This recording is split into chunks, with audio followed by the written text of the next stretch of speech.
Hello students, आज हम बात करेंगे 11th कॉमर्स के सब्जेक्ट अकाउंट्स की। और आपको पता है कि इसमें हम जो चैप्टर कर रहे हैं वो चैप्टर है फाइनेंशियल स्टेटमेंट का। आज हम फाइनेंशियल स्टेटमेंट के जिस क्वेश्चन को आपके साथ डिस्कस करेंगे वो क्वेश्चन नंबर है 15 और ये काफी लेंथी क्वेश्चन है, तो इसलिए इसको तेजी के साथ हम सोल्व करते हैं। क्वेश्चन नंबर 15 में हमसे ये कहा गया कि हमें ट्रेडिंग अकाउंट, P&L और बैलेंस शीट बनानी है और हमें क्लोजिंग स्टॉक दिया गया है। कितना है क्लोजिंग स्टॉक? 15,000 रुपीज मिल गया। क्वेश्चन नंबर 15 में क्लोजिंग स्टॉक है 15,000। चलिए इसको हम बाद में सेट करेंगे। अब हम एक एक चीज जो देकर रखते हैं उसे सोल्व करते चलते हैं। सबसे पहले हमें कैपिटल दिया गया है। कैपिटल जब हम लिखते हैं वो लायबिलिटी साइड में लिखते हैं। कहां पे लिखते हैं? लायबिलिटी साइड में। तो सबसे पहले हमें कैपिटल दी गई है 1,28,200 रुपीज। Okay, clear. तो कैपिटल हमने कहां लिख दी? लायबिलिटीज में। उसके बाद हमें हाउस होल्ड एक्सपेंसेस दिया गया है। दिया गया है क्या? House hold expenses. House hold expenses को ड्रॉइंग्स बोलते हैं। ब्रैकेट में से क्या लिख लीजिए? ड्रॉइंग्स। ठीक है जी। तो हाउस होल्ड एक्सपेंसेस दिया गया है, ये हमारे लिए ड्रॉइंग्स है। तो अब आप क्या करेंगे? एक लाइन छोड़ दीजिए। एक लाइन छोड़ दीजिए किसके लिए? नेट प्रॉफिट या नेट लॉस के लिए। ठीक है, सुन रहे हो? तो एक लाइन हमने यहाँ पर छोड़ दी। नेट प्रॉफिट होगा तो ऐड करेंगे, नेट लॉस होगा तो माइनस करेंगे। ओके, उसके बाद मैंने लिखा यहाँ पर माइनस ड्रॉइंग्स। क्या लिखा? Minus drawings. कितना दिया गया है? Drawings 10,000 rupees. ठीक है, थोड़ा सा स्पेस देकर लिखेंगे माइनस ड्रॉइंग्स। ठीक है जी। एक चीज बता दूं मैं आपको, यहां पर हम कैपिटल में तो नेट प्रॉफिट या नेट प्रॉफिट होगा तो ऐड करेंगे, नेट लॉस होगा तो माइनस करेंगे। इतनी बात क्लियर हो गई। इसके बाद जो बचेगा, इधर देखो, जो बचेगा उसमें तीन चीज माइनस करते हैं। यदि क्वेश्चन में दी गई है ड्रॉइंग, लाइफ इंश्योरेंस और income tax. Drawing, life insurance और इनकम टैक्स। एक ड्रॉइंग तो आ गई। इतनी बात आपकी क्लियर हो गई। चलिए अब आगे चलते हैं। क्या दिया हुआ है? सेल्स। सेल्स हम दिखाते हैं, आ जाइए इधर। सेल्स हम लिखते हैं ट्रेडिंग अकाउंट के क्रेडिट साइड में। ओके, देखिए ये हमारा ट्रेडिंग और P&L एक साथ है। जब आप ट्रेडिंग बनाएंगे तो एक काम कीजिएगा, 10 लाइन अंदाजा छोड़कर उसके बाद P&L बना लीजिएगा। हमें दिया गया है सेल्स। जब सेल्स आता है तो ये देखते हैं कि सेल्स रिटर्न भी दिया गया है क्या। अगला ही रिटर्न इनवार्ड है। रिटर्न इनवार्ड को हम सेल्स रिटर्न बोलते हैं। तो मैंने यहां पर लिखा बाय सेल्स, ट्रेडिंग अकाउंट के क्रेडिट साइड में बाय सेल्स। कितनी सेल्स है? 1,80,000। Okay, minus sales return. कितनी है सेल्स रिटर्न हमें जो दी गई है? सेल्स रिटर्न दी गई है 4,000 रुपीज। तो हमने इसमें से माइनस करके शो कर दिया 1,76,000। तो 1,80,000 में से क्या माइनस कर दिया? Sales return. तो 180 में से 4,000 माइनस करें, कितने बचे? 1,76,000 रुपीज बच गए। ओके, नेक्स्ट क्या दिया गया है? देखो सेल्स भी हो गया, रिटर्न इनवार्ड भी हो गया। नेक्स्ट है जी रिटर्न आउटवर्ड। ठीक है जी, रिटर्न आउटवर्ड दिया गया है ना। रिटर्न आउटवर्ड कितना दिया गया है? 6,000 रुपीज। ये रिटर्न आउटवर्ड परचेस रिटर्न है। ये क्या है? Purchase return. और नेक्स्ट क्या दिया गया है हमें? परचेसेस। देखिए अब मैंने यहां पर सबसे पहले ओपनिंग स्टॉक आता है। यस, फोकस करो। यहां पर मैं अगर परचेस लिखूं तो उससे पहले क्या आएगा? तो आप ढूंढ लो ओपनिंग स्टॉक। ये दे रखा है स्टॉक एट द कमेंसमेंट। ठीक है जी, मिल गया। ये हमारा ओपनिंग स्टॉक है। कितनी अमाउंट दी गई है? 18। तो ये हमारा ओपनिंग स्टॉक है। तो हमने लिख दिया यहां पर टू ओपनिंग स्टॉक। कितना है ओपनिंग स्टॉक? 18,000 रुपीज। इतनी बात आपके क्लियर हो गई? ठीक। नेक्स्ट हमें दिया गया है तो ओपनिंग स्टॉक लिख दिया। आ जाइए वहां पर वापस। परचेसेस है तो मैंने लिख दिया यहां पर ट्रेडिंग अकाउंट के डेबिट साइड में। ये मैंने सब बनाने सिखाए हैं आपको कि ट्रेडिंग में हम लिखेंगे यहां पर टू परचेस। कितना दिया गया है? 1,50,000 माइनस जितना परचेस रिटर्न दिया गया है। कितना है परचेस रिटर्न? 6,000। तो 150 से मैंने 6,000 माइनस किए, 1,44,000 हमारे बच गए। इतनी बात क्लियर हो गई। आगे चलिए नेक्स्ट हम परचेस तक कवर कर लिया। कैश एट शो, ये हमारे लिए असेट्स होती है। कैश हमारे लिए क्या है? तो हमने ये लायबिलिटीज है, ये अमाउंट है, ये असेट्स है और ये अमाउंट है। तो असेट्स में लिख दिया मैंने क्या? कैश। क्या लिख दिया? Cash at show. कितना है कैश एट शो? 1600। ओके, इतनी बात आपके क्लियर हो गई। नेक्स्ट क्या दिया गया है? Bank overdraft. ये हमारे लिए लायबिलिटीज है। बैंक ओवरड्राफ्ट का मतलब है बैंक से लोन लिया हुआ है, तो हमारे लिए क्या है? लायबिलिटी। थोड़ा सा स्पेस छोड़कर मैं यहां पर लिख देता हूं बैंक ओवरड्राफ्ट। इसलिए छोड़ा, कहीं आगे लाइफ इंश्योरेंस आ गया, इनकम टैक्स आ गया, उसे माइनस करने के लिए, तो मैंने यहां पर लिख दिया बैंक ओवरड्राफ्ट। कितना है बैंक ओवरड्राफ्ट? 15,000 रुपीज। ये हमारा बैंक ओवरड्राफ्ट है, तो लायबिलिटीज में लिख दिया बैंक ओवरड्राफ्ट। ओके, नेक्स्ट क्या है? Interest on overdraft. जो आपने बैंक से लोन लिया था उस पर आपने इंटरेस्ट दे रखा है। यस, मुझे सुनो एक मिनट। अगर मैं लोन लेता हूं, उस पर इंटरेस्ट देता हूं, तो मेरे लिए एक्सपेंसिव है। क्या है मेरे लिए? मैंने बैंक ओवरड्राफ्ट का मतलब बैंक से लोन लिया था, मैंने इस पर इंटरेस्ट पे किया, तो ये मेरे लिए एक्सपेंसिव है। और ये interest on overdraft P&L account के डेबिट साइड में लिखेंगे। कहां लिखेंगे? तो मैंने कुछ स्पेस यहां पर छोड़कर लिखा है, यहां पर क्या लिखूंगा? To interest on bank overdraft. कितना है इंटरेस्ट बैंक ओवरड्राफ्ट पर? ये इंटरेस्ट दिया गया है 1500। कितना इंटरेस्ट है? 1500 रुपीज मैंने लिख दिया interest on bank overdraft. Okay, yes, एक बार आप भी देखना इंटरेस्ट ऑन बैंक ओवरड्राफ्ट के। यस, कितनी अमाउंट है? 1500। ओके, नेक्स्ट मूव कीजिए। क्या दे रखा है? क्रेडिटर्स। लायबिलिटीज है। क्या है हमारे लिए? तो मैंने लायबिलिटीज में जाकर यहां पर लिख दिया क्रेडिटर्स। ओके, लायबिलिटी साइड में जाकर मैंने यहां पर क्या लिख दिया? क्रेडिटर्स। कितने हैं क्रेडिटर्स? 17,800 रुपीज। कोई प्रॉब्लम? आगे चलिए। क्रेडिटर्स के बाद स्टॉक हो गया, उसके बाद फ्राइट ट्रेडिंग का खर्चा है। बताया था लाने रॉ मटेरियल को गोदाम तक लाने के पैसे जो हमने दिए, तो ये ट्रेडिंग का खर्चा है। ट्रेडिंग में जाकर मैंने लिख दिया क्या? To freight. कितना है फ्राइट? फ्राइट है जी हमारा 8,500 रुपीज। कोई प्रॉब्लम नहीं है। Next, rent and tax. P&L का खर्चा है। किसका खर्चा है? P&L। तो P&L के डेबिट साइड में जाकर मैंने लिख दिया यहां पर रेंट एंड टैक्स।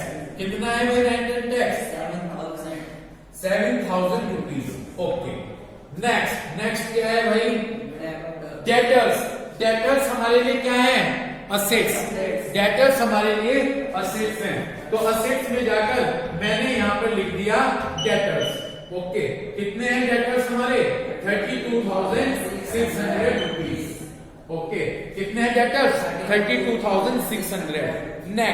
नेक्स्ट हमें कमीशन दिया गया है। यदि आप देखें कमीशन डेबिट में भी है, और डेबिट है तो हमारे लिए एक्सपेंसेस है, और क्रेडिट है तो हमारे लिए इनकम है। इतनी बात समझ में आ गई? देखो कमीशन दोनों में है, डेबिट में भी और क्रेडिट में भी। जो डेबिट वाला है वो एक्सपेंसिव, और जो क्रेडिट वाला है वो इनकम। P&L में एक्सपेंसेस डेबिट साइड में और इनकम क्रेडिट साइड में। डेबिट वाला डेबिट में लिख दो, क्रेडिट वाला क्रेडिट में। तो मैंने यहां पर लिखा टू कमीशन। ओके, क्या लिखा? To commission. डेबिट वाली कितनी अमाउंट है? 3,000। डेबिट में है 3,000 रुपीज। Very good. ओके, और अब है कमीशन क्रेडिट में, वो इनकम है तो क्रेडिट साइड में। लेकिन मैं एक लाइन छोड़ देता हूं, यदि यहाँ पर ग्रोस प्रॉफिट होगा तो यहाँ पर कैरी करेंगे, इसलिए मैंने एक लाइन छोड़कर लिखा यहाँ पर बाय कमीशन। समझ गए? एक लाइन की छोड़ दी मैंने। Yes, bye commission. कितना है कमीशन? 200। यस, 2,200 है ना? तो 2,200 रुपीज हमने यहाँ पर क्रेडिट में फिल कर दिए। ओके, नेक्स्ट है जी फ्री होल्ड प्रॉपर्टी। ठीक है, फ्री होल्ड प्रॉपर्टी हमारे लिए असेट्स है। क्या है? असेट्स। फ्री होल्ड प्रॉपर्टी का मतलब है कोई चार्ज ले रखा है हमने किसी उसका, ठीक है ना? जैसे कह देते हैं कि पट्टे पर कोई जमीन ली हुई है, तो उस तरह से होता है। ठीक है, तो ये हमारे लिए असेट्स है, तो हम इसे कहां पर लिख देंगे? असेट्स में। तो मैंने असेट्स पर जाकर लिख दिया क्या? Free hold property. Okay, free hold property. इतनी बात आपकी क्लियर हो गई? फ्री होल्ड प्रॉपर्टी कितनी दी गई है? 30,000 रुपीज। तो ये हमने असेट्स में शो कर दी। इतनी बात क्लियर हो गई। नेक्स्ट है भाई हमारी यहाँ पर फ्री होल्ड प्रॉपर्टी के बाद सन्ड्री एक्सपेंसेस, खर्चे हैं। सन्ड्री का मतलब डिफरेंट टाइप के एक्सपेंसेस हैं, पी एंड एल के डेबिट में लिखेंगे। कहां पे लिखेंगे? तो यहाँ पर लिखा मैंने टू सन्ड्री एक्सपेंसेस। ओके, कितने हैं sundry expenses? 3,900। Okay, sundry expenses 3,900। तो मैंने यहां पर लिख लिया। कोई प्रॉब्लम है क्या बेटा यहां तक? सैलरी एंड वेजेस, मेरी बात सुनो, अगर पहले वेजेस होती तो ट्रेडिंग में जाता, पहले है सैलरी तो ये पी एंड एल के डेबिट में जाएगा। तो मैंने यहां पर लिख दिया क्या? To salary and wages, to salary and wages. Okay, कितनी है सैलरी और वेजेस? सैलरी पर मैं भी फोकस कर, यस 20,000। कोई प्रॉब्लम नहीं, ठीक। नेक्स्ट, सैलरी और वेजेस के बाद आगे चलिएगा।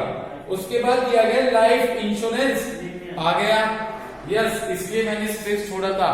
यहाँ पर drawing, life insurance, income tax तीनों माइनस होते हैं, तो मैंने यहाँ पर लिख दिया माइनस लाइफ इंश्योरेंस। कितना है भाई लाइफ इंश्योरेंस? 1,800। कोई प्रॉब्लम है क्या? क्लियर, ठीक। आगे चलिएगा। इसके बाद क्या दिया गया है? सिंपल खर्चा है पी एंड एल के डेबिट में, टू इंश्योरेंस प्रीमियम। ओके, तो मैंने यहाँ पर लिख दिया टू इंश्योरेंस प्रीमियम। कितनी अमाउंट है इंश्योरेंस प्रीमियम की? 1,600। ओके, ठीक, कोई प्रॉब्लम? आगे चलिएगा। Next, motor vehicle. ये मोटर व्हीकल हमारे लिए असेट्स है। क्या है भाई? तो असेट्स में जाकर हमने यहाँ पर लिखा मोटर व्हीकल। ओके, कहां पर लिख दिया जाकर? असेट्स में। यहां पर हमने जाकर लिख दिया मोटर व्हीकल। कितना है भाई? 800। ओके, इसके बाद टाइपराइटर हमारे लिए असेट्स है। क्या है? तो असेट्स में जाकर हमने लिख दिया भाई यहाँ पर टाइपराइटर। असेट्स में जाकर टाइपराइटर। कितना है टाइपराइटर? 8,000 रुपीज। Very good. तो हमने यहाँ पर 8,000 रुपीज लिख दिए। कोई प्रॉब्लम है क्या यहाँ तक? नेक्स्ट है भाई इंटरेस्ट। ये देखो, इंटरेस्ट की अमाउंट डेबिट में है, क्रेडिट में है? क्रेडिट। अगर डेबिट होती तो पी एंड एल के डेबिट में खर्चा मान लेते, लेकिन अभी इंटरेस्ट क्रेडिट में है, तो इट मींस दैट हमें इंटरेस्ट मिला, तो ये हमारे लिए इनकम है। तो हमने जाकर पी एंड एल के क्रेडिट साइड में लिखा बाय इंटरेस्ट। ओके, कितना है भाई इंटरेस्ट? ये 800। कोई प्रॉब्लम? पक्का, ठीक। Next, carriage inward. Carriage inward तो ट्रेडिंग का खर्चा है, और carriage outward P and L का खर्चा है। ठीक है, तो हमने यहां पर लिखा, तो ट्रेडिंग में लिखा कैरिज इनवर्ड। Carriage inward. एक बात बताऊं मैं आपको, इन जी इधर आओ, इन माने आना, यानी गुड्स लेकर आ रहे हैं फैक्ट्री तक, तो लाने के खर्चे, और आउट का मतलब बनकर तैयार हो गया, उसको ले जाने के खर्चे वो पी एंड एल के हैं। ठीक है, तो टू कैरिज इनवर्ड कितना दिया गया है? 2,000 रुपीज।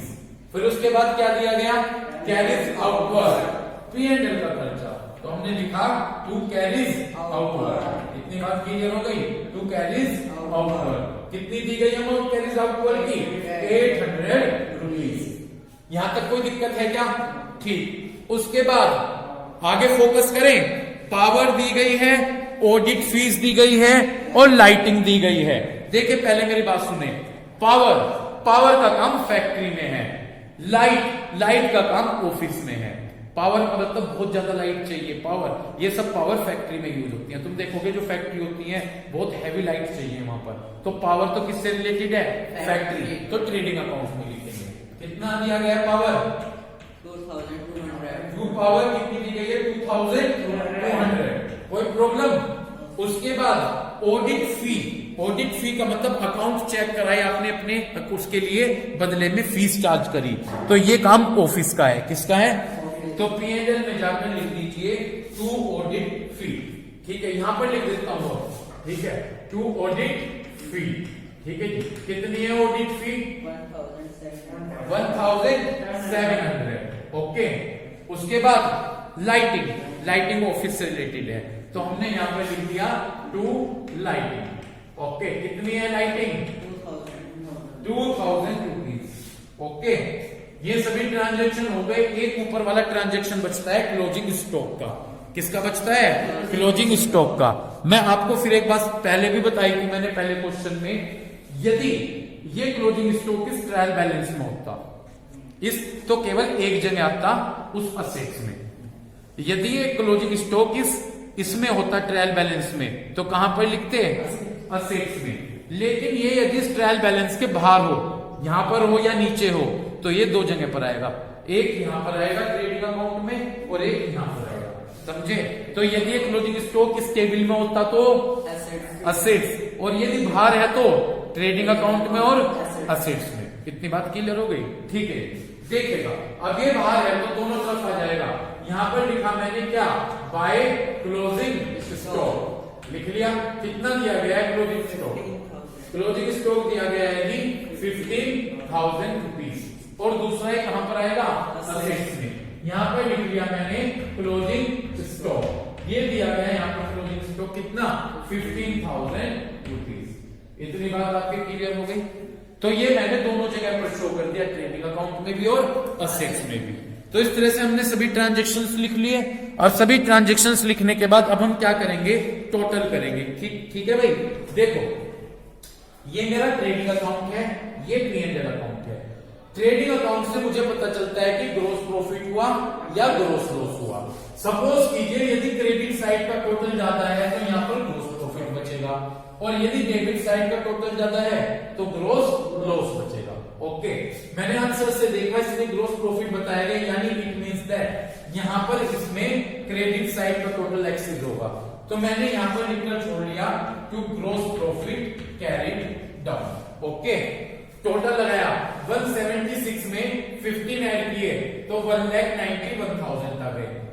ये दोनों ऐड कर लिए, 176 में क्या ऐड कर लिया? 15, तो 1,91,000 आ गए। इस 1,91,000 से ये आइटम मैं माइनस करूंगा। ठीक है, देखते हैं, लगाते हैं।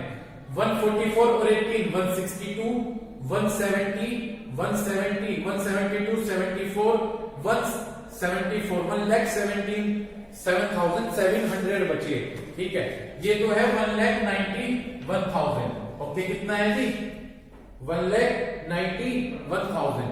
ठीक, 18 और 1 44, 18 और 1 44 हो गए। 1 62, 1 62, 1 70, 1 72, 1 74, 1 74, 700, 174,700।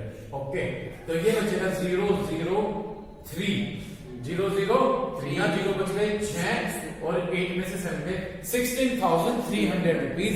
यही हमारा ग्रोस प्रॉफिट बचा हुआ है। इतनी बात आपने क्लियर कर ली।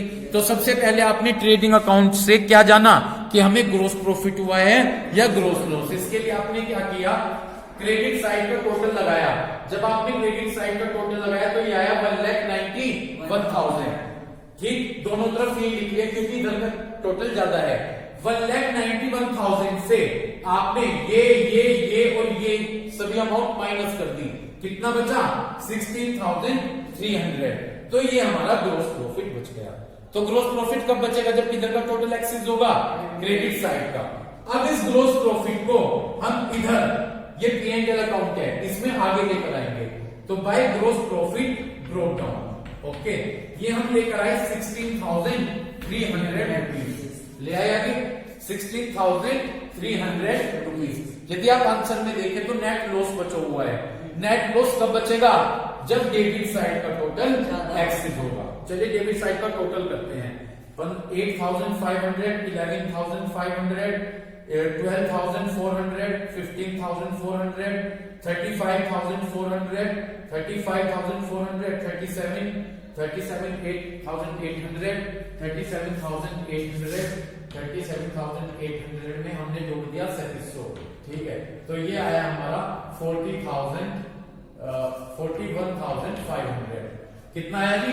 41,500। इसमें से आपने क्या किया? 16,300 और 22,300, 19,300 माइनस किए। कितने माइनस किए? 19,300। 002, ठीक है ना जी? 2 यहां पर से 22,200। ये क्या आएगा नेट लॉस? नेट लॉस कितना बचा? 22,200 रुपीज बचा। ओके, चलिए कैलकुलेशन जो वीडियो देख रहे हैं उधर हो गई बोर्ड पर, कोई बात नहीं, मैं आपको ओरली बता दूं कि जब हमने टोटल किया तो हमने पाया कि डेबिट साइड का टोटल 37,000, डेबिट साइड का टोटल 41,500 है। किधर का टोटल है? 41,500 डेबिट साइड का। तो जब हमने पाया कि डेबिट साइड का टोटल 41,500 है तो हमने ये एक्सिस है, हमने दोनों तरफ का टोटल लगा दिया 41,500। इससे हमने क्या किया? क्रेडिट साइड का टोटल कम है तो यहां बचेगा by net loss transfer to capital account, by net loss transfer to capital account. Okay, तो हमने क्या किया? 41,500 से ये 16,320, 200 और 800 माइनस कर दिए तो हमने पाया कि नेट लॉस 22,200 है। ठीक है जी, नेट लॉस कितना है? 22,200 रुपीज है। ये हमारा नेट लॉस बचा। ओके, इस नेट लॉस को कहां ट्रांसफर कर रहे हैं? कैपिटल अकाउंट में। तो जब हम इस नेट लॉस को कैपिटल अकाउंट में ट्रांसफर करेंगे तो यहां मैंने इतना छोड़ी हुई है, जाकर माइनस कर दिया मैंने नेट लॉस। कितना नेट लॉस आया था? 22,200। तो मैंने इसमें से 1,28,200 से 22,200 माइनस किए तो 1,06,000 बचे। कितने बचे भाई? इसमें से आपने 1,28,200 से माइनस कर दो 22,200 तो कितने बचे? 1,06,000।